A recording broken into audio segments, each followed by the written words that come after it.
بسم الله الرحمن الرحيم فلله الحمد رب السماوات ورب الأرض رب العالمين وله الكبرياء في السماوات والأرض وهو العزيز الحكيم صدق الله العظيم أعوذ بالله من الشيطان الرجيم بسم الله الرحمن الرحيم الحمد لله رب العالمين والصلاة والسلام على رسوله الأمين وعلى آله وصحبه أجمعين. ഏറ്റവും പ്രിയം നിറഞ്ഞ സഹോദരങ്ങളെ, അസ്സലാമു അലൈക്കും വറഹ്മത്തുള്ളാഹി വബറകാത്ത്. സൂറത്തുൽ ജാസിയയിലെ അവസാന 2 സൂക്തങ്ങൾ 36-37 സൂക്തങ്ങളാണ് ഇന്ന് ചർച്ച ചെയ്യപ്പെടുന്നത്. അല്ലാഹു സുബ്ഹാനഹു വ തആല അവൻ്റെ വിശുദ്ധ ഗ്രന്ഥം പഠിക്കാൻ നാം ചെലവഴിച്ച സമയം വലിയ അമലുസാലിഹാത്തായി രേഖപ്പെടുത്തി നമുക്ക് സ്വർഗം നൽകുമാറാവട്ടെ. വിശുദ്ധ ഖുർആൻ്റെ പഠനം ജീവിതത്തിലുടനീളം ആവശ്യമാണ്. ഖുർആൻ പഠനത്തിന് വേണ്ടി ദൈനംദിന ജീവിതത്തിൽ തന്നെ ഒരു സമയം മാറ്റിവെച്ച് ഖുർആൻ്റെ ആഴങ്ങളിലേക്ക് നാം ഇറങ്ങേണ്ടതുണ്ട്. അല്ലാഹു സുബ്ഹാനഹു വ തആല അതിന് നമ്മെ അനുഗ്രഹിക്കുമാറാവട്ടെ. 36-ാമത്തെ സൂക്തത്തിൽ അല്ലാഹു പറയുന്നത്, ഫലില്ലാഹിൽ ഹംദ്, അല്ലാഹുവിനാകുന്നു സർവസ്തുതിയും. റബ്ബിസ് സമാവാത്തി, ആകാശങ്ങളുടെ റബ്ബാണവൻ. റബ്ബിൽ അർളി, ഭൂമിയുടെ റബ്ബുമാണ്, രക്ഷിതാവുമാണ്. റബ്ബിൽ ആലമീൻ, സർവ്വലോകങ്ങളുടെയും രക്ഷിതാവാണ്. അവസാന സൂക്തത്തിൽ പറയുന്നത്, വലഹു, അവന് തന്നെയുള്ളതാണ്, അൽ കിബിരിയ, ഗാംഭീര്യവും മഹത്വവും, ഫിസ് സമാവാത്തി വൽ അർൾ, ആകാശങ്ങളിലും ഭൂമിയിലും. വഹുവ, അവനത്രേ, അൽ അസീസ്, അജയ്യനും, അൽ ഹക്കീം, യുക്തിമാനും. അള്ളാഹുവിൻ്റെ ഏകത്വത്തെയും മഹത്വത്തെയും പരലോകത്തെയും അതിശക്തമായ ശൈലിയിൽ സ്ഥാപിച്ച ഈ അധ്യായം അതിൻ്റെ അവസാനത്തെ 2 ആയത്തുകളിൽ 36-37 സൂക്തങ്ങളിൽ അള്ളാഹുവിനുള്ള ഹംദിനെക്കുറിച്ചും അവൻ്റെ കിബിരിയായിനെക്കുറിച്ചുമാണ് പരാമർശിക്കുന്നത്.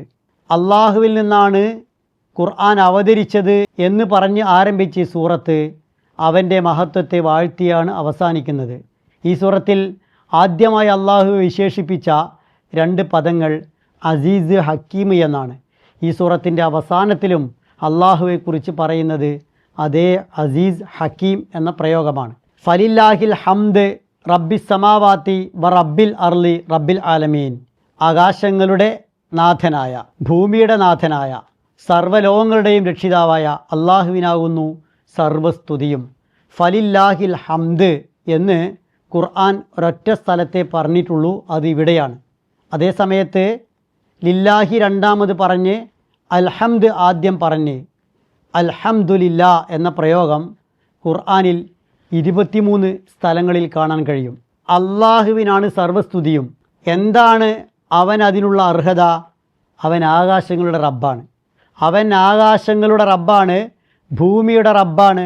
അവനല്ലാത്ത എല്ലാറ്റിൻ്റെയും രക്ഷാകർത്താവാണ്, പരിപാലകനാണ്. അവനല്ലാത്ത എന്തെല്ലാമുണ്ടോ അതിനെയാണ് ആലമീൻ എന്ന് പറയുക. ആലമീൻ്റെ റബ്ബ് അവനാണ്. റബ്ബായതിനാൽ അവനെ സ്തുതിക്കണം. അവൻ എല്ലാ സൃഷ്ടികൾക്കും എല്ലാം നൽകി പരിപാലിക്കുന്ന, ജീവിതത്തിനാവശ്യമായ എല്ലാം ഒരുക്കുന്ന, പ്രത്യക്ഷവും പരോക്ഷവുമായ അനുഗ്രഹങ്ങൾ ചെയ്യുന്ന സർവശക്തനാണ്. ആകാശങ്ങളിലും ഭൂമിയിലും എത്ര ജീവജാലങ്ങളുണ്ടോ, എന്തെല്ലാമുണ്ടോ അതിൻ്റെ എല്ലാം റബ്ബാണ്.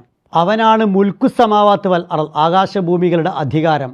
അതിനാൽ അവനെ സ്തുതിച്ചുകൊണ്ടേയിരിക്കണം. ഇന്ന് നാം അനുഭവിക്കുന്ന എന്തെല്ലാമുണ്ടോ അതെല്ലാം അള്ളാഹു തന്നതാണ്. അള്ളാഹുവെ അല്ലാതെ മറ്റ് പലതിനെയും ആരാധിച്ച് മുന്നോട്ട് പോകുന്നവർക്ക് പോലും എല്ലാം നൽകിയത് അള്ളാഹുവാണ്. അതിനാൽ നൽകിയവനെയാണ് ആരാധിക്കേണ്ടത്.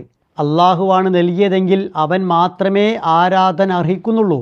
അവനാണ് പൂർണ്ണൻ, അവനാണ് ശക്തൻ, അവനാണ് എന്നെന്നും നിലനിൽക്കുന്നവൻ. മഹത്വവും അവനുള്ളതാണ്. വലഹുൽ കിബിരിയ. പ്രവാചകൻ റസൂൽ കരീം സല്ലല്ലാഹു അലൈഹി വസല്ലം പറഞ്ഞു, അല്ലാഹു സുബ്ഹാനഹു വ തആല പറഞ്ഞിരിക്കുന്നു, അൽ കിബിരിയ ഉരിദാഇ വൽ അലമത്തു ഇസാരി. മഹത്വം, ഔന്നത്യം അതെല്ലാം എൻ്റെ തട്ടമാണ്, എൻ്റെ മേൽമുണ്ടാണ്, എൻ്റെ വസ്ത്രമാണ്. അതാരെങ്കിലും എടുത്തണിഞ്ഞാൽ ഞാൻ അവനെ നരകത്തിൽ പ്രവേശിപ്പിക്കുമെന്ന്. അള്ളാഹുവിന് മാത്രമേ സമ്പൂർണ്ണമായ മഹത്വമുള്ളൂ. സമ്പൂർണ്ണ മഹത്വത്തിൻ്റെ ഔന്നിത്യത്തിൻ്റെ ഉടമ അള്ളാഹു മാത്രമാണ്. അത് മറ്റൊരാൾ അവകാശപ്പെടാൻ പാടില്ല, മറ്റൊരാൾക്ക് വകവെച്ച് കൊടുക്കാൻ പാടില്ല. അള്ളാഹുവാണ് അക്ബർ, ഏറ്റവും വലിയവൻ, ഏറ്റവും മഹത്വത്തിൻ്റെ ഉടമ, ഏറ്റവും ഉന്നതൻ അള്ളാഹു മാത്രമാണ്. ആകാശത്തുള്ളവർ അള്ളാഹുവെ സ്തുതിച്ചുകൊണ്ടേയിരിക്കുന്നു എന്ന് ഖുർആൻ പറയുന്നുണ്ട്. അവർക്ക് അതിനെ സാധ്യമാകൂ. സൂറത്തു ഷൂറയിലെ 5-ാമത്തെ സൂക്തത്തിൽ അള്ളാഹു സുബ്ഹാനഹു വതആല മലായിക്കത്തിനെ കുറിച്ച് പറയുന്നുണ്ട്.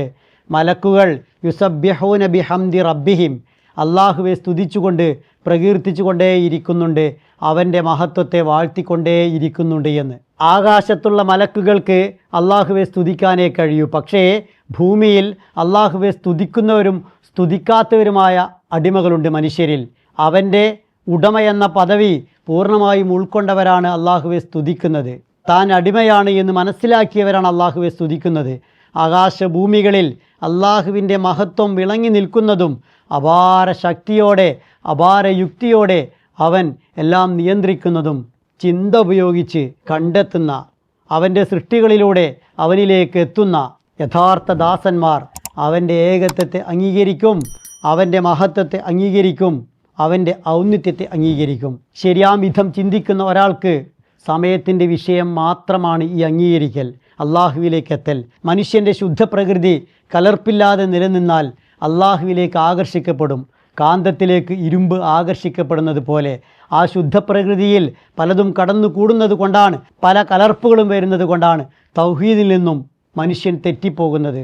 കുല്ലു മൗലൂദിൻ യൂലദു അലൽ ഫിത്ര, എല്ലാ കുട്ടികളും ശുദ്ധപ്രകൃതിയിലാണ് ജനിക്കുന്നത് എന്ന് റസൂലുള്ളാഹി സ്വല്ലല്ലാഹു അലൈഹി വസല്ലം പഠിപ്പിച്ചിട്ടുണ്ട്. ആ ശുദ്ധപ്രകൃതി മനുഷ്യനെ എത്തിക്കുന്നത് ഏകനായ അള്ളാഹുവിലേക്കാണ്, അവൻ്റെ ഹംദിലേക്കാണ്, അവൻ്റെ കിബിരിയായിലേക്കാണ്.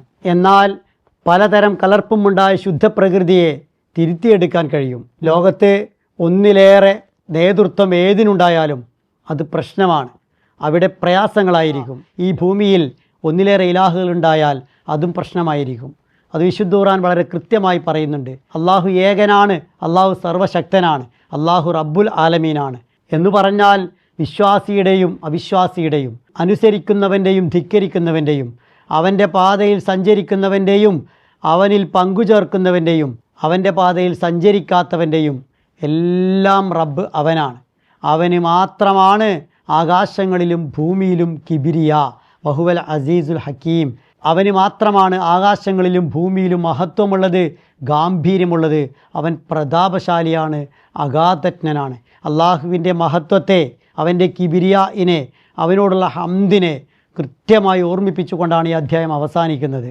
നിങ്ങൾ അള്ളാഹുവെ സ്തുതിക്കുന്നത് അള്ളാഹുവിന് വേണ്ടിയല്ല, നിങ്ങൾക്ക് വേണ്ടിയാണ്, നിങ്ങളുടെ രക്ഷക്കാണ്, നിങ്ങളുടെ വിജയത്തിനാണ്, നിങ്ങളുടെ മനഃശുദ്ധിയുടെ തെളിവാണ്, അടിമ എന്ന നിലക്ക് നിങ്ങൾ നിർവഹിക്കുന്ന ബാധ്യതയുടെ ഭാഗമാണ് നിങ്ങൾ അള്ളാഹുവെ അംഗീകരിക്കലും അവനെ സ്തുതിയർപ്പിക്കലും അവൻ്റെ മഹത്വത്തെ ഉൾക്കൊള്ളലുമെന്ന് ഖുർആൻ തന്നെ പറയുന്നുണ്ട്.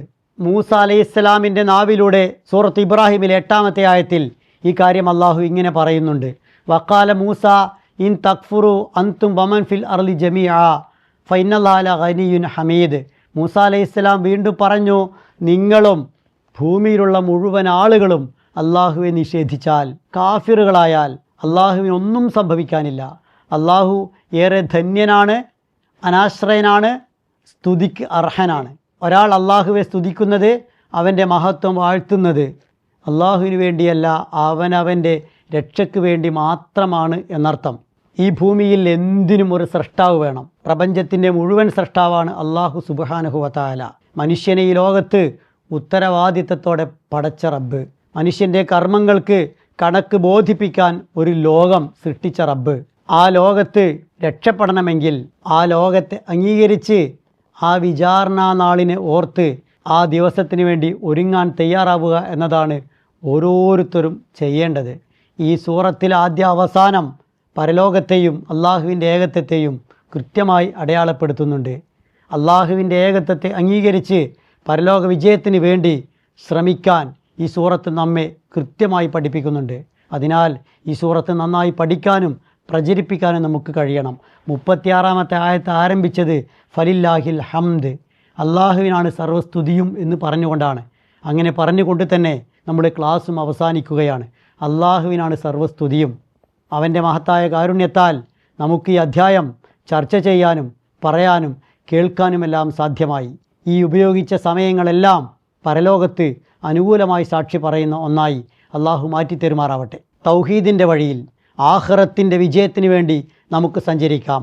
ഇബ്നു ഉമർ റളിയല്ലാഹു അൻഹു പറയുന്നു, റസൂലുള്ളാഹി സ്വല്ലല്ലാഹി അലൈഹി വസല്ലം പറഞ്ഞു, മൻ സറഹു അൻ യൻളുറ ഇലാ യൗമിൽ ഖിയാമ കഅന്നഹു റഅയുൽ ഐൻ. ഒരാൾക്ക് അന്ത്യനാളിനെ കൺമുന്നിൽ നേർക്കുനേരെ കാണുന്നത് പോലെ കാണണമെങ്കിൽ ഫൽ യഖ്റ ഇദ ശംസു കുവ്വിറത്ത് ഇദ സമാഉ ഫതറത്ത് ഇദ സമാഉ ഇൻഷഖത്ത്. സൂറത്തു തക്വീറും സൂറത്തുൽ ഇൻഫിതാറും സൂറത്തുൽ ഇൻഷിഖാഖും ഓതട്ടെ എന്ന്.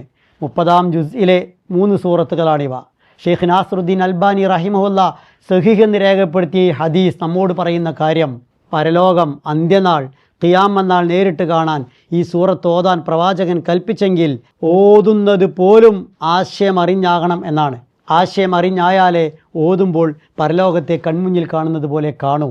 പ്രവാചകൻ ഉദ്ദേശിച്ച പാരായണം പോലും ആശയം മനസ്സിലാക്കിയ പാരായണമാണെങ്കിൽ ഇൻഷാ അല്ലാഹ് ജീവിതത്തിലുടനീളം കുറച്ചധിക സമയമെടുത്താലും ആശയം മനസ്സിലാക്കിക്കൊണ്ട് ഖുർആൻ പാരായണം ചെയ്യാനും ഖുർആനിൻ്റെ പഠന വഴിയിൽ മുന്നേറാനും നമുക്ക് സാധ്യമാകണം. അല്ലാഹു സുബ്ഹാനഹു വ തആല അത്തരക്കാരെ ഏറെ അനുഗ്രഹിക്കും. ആ അനുഗ്രഹം നമുക്കെല്ലാം ലഭിക്കണം. അതിനുവേണ്ടി പരസ്പരം പ്രാർത്ഥിക്കണം. വിശുദ്ധ ഖുർആന് വേണ്ടി ഏറെ സമയം മാറ്റിവെക്കണം. നമ്മുടെ 6 അടി മണ്ണിൽ ഖബറിൽ നമുക്ക് വെളിച്ചമായി തെളിച്ചമായി മാറുന്ന ഈ ഗ്രന്ഥം ഇഹലോകത്ത് നമുക്ക് വെളിച്ചമാണ്, തെളിച്ചമാണ്. ആ വെളിച്ചത്തിൻ്റെ, ആ പ്രകാശത്തിൻ്റെ വഴിയിൽ നമുക്ക് ഒരുമിച്ച് മുന്നോട്ട് പോകാം. അല്ലാഹു സുബ്ഹാനഹു വ തആല എല്ലാ അർത്ഥത്തിലും നമ്മെ അനുഗ്രഹിക്കുമാറാവട്ടെ. ഖുർആൻ അനുകൂലമായി സാക്ഷി പറയുന്ന സൗഭാഗ്യവന്മാരിൽ അവൻ നമ്മെ ഉൾപ്പെടുത്തുമാറാവട്ടെ.